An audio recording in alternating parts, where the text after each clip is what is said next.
Good morning friends, welcome back to my channel Saraswati লাইফস্টাইলে আবারও একটি নতুন ভিডিওর সাথে তোমাদের সবাইকে স্বাগতম আর অনেক অনেক ভালোবাসা। তোমরা সবাই কেমন আছো? আশা করি সবাই ভালো আছো আর আমিও খুব ভালো আছি। তো এটা হচ্ছে বাপের বাড়ি আসার পরের দিনের ভিডিও। তো পরের দিন সকালে ভিডিওটা তুলেছি আর কি। তো এই যে শোভন আর শোভনের দিদি ভাই, মামু, দাদা ভাই ওদের সঙ্গে খেলা করছে আর আমি সেই সময় একটুখানি জাস্ট তুলেছি। তো এটা তারপরের দিনের সকালের ভিডিও আর কি। তো এখানে মামা বাড়িতে প্রচুর বন্ধু, মানে মামা, দিদি ভাই, দাদা ভাই, প্রচুর ছেলে মেয়ে ওর সঙ্গে। ও এলে পরে চলে আসে খেলা করতে।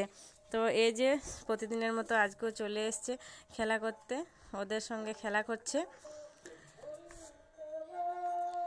তো তারপর খেলা করার পর এই যে আমরা চান টান করে রেডি হয়ে গেছি। রেডি হওয়ার পর আমি আর বৌদি যাব পুজো দিতে মন্দিরে। তো এই যে বৌদি একটা সুন্দর শাড়ি পরেছে, আমিও একটা সুন্দর শাড়ি পরেছি। তারপর দুজনে মন্দিরে যাচ্ছি পুজো দিতে। ওই যে এখানে প্যান্ডেল করা আছে, ওখানে হচ্ছে কীর্তন, আর এই সাইডে মহাপ্রভুর কাছে পুজো দিতে যাব।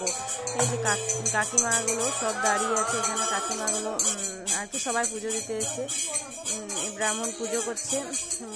এখানে থাকে মহাপ্রভু চৈতন্য ঠাকুর। তার এটা হচ্ছে আমার একটা সম্পর্কে দিদি ভাই হয়। তো আর এটা হচ্ছে একটা বৌদি, আর এগুলো সব কাকিমা পুজো দিতে পুজো দেওয়ার জন্য দাঁড়িয়ে আছে। তো আর কাকিমা ওরা এই যে এখানে ফল কাটছে, পুজো দেওয়ার জন্য যে এখানে ফল কাটছে। আর এখানে যে শাক বাড়ছে, পুজো হচ্ছে, সবাই উলুধ্বনি দিচ্ছে।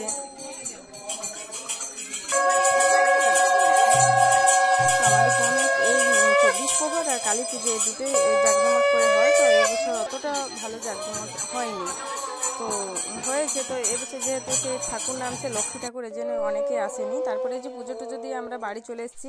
দাদাকে প্রসাদ দিল মা। তারপরে এই যে বেগুনি ভাজছি আমি, বেগুনি ভাজা আর মুড়ি খাবো আর কি। তো আজ আমি জাস্ট এইটুকুই তুলবো, পরের দিন আবার ভিডিও শ্যুট করব। তো এই ভিডিওটা আজকে আমি এখানে শেষ করছি। টাটা, সবাই ভালো থেকো, সুস্থ থেকো।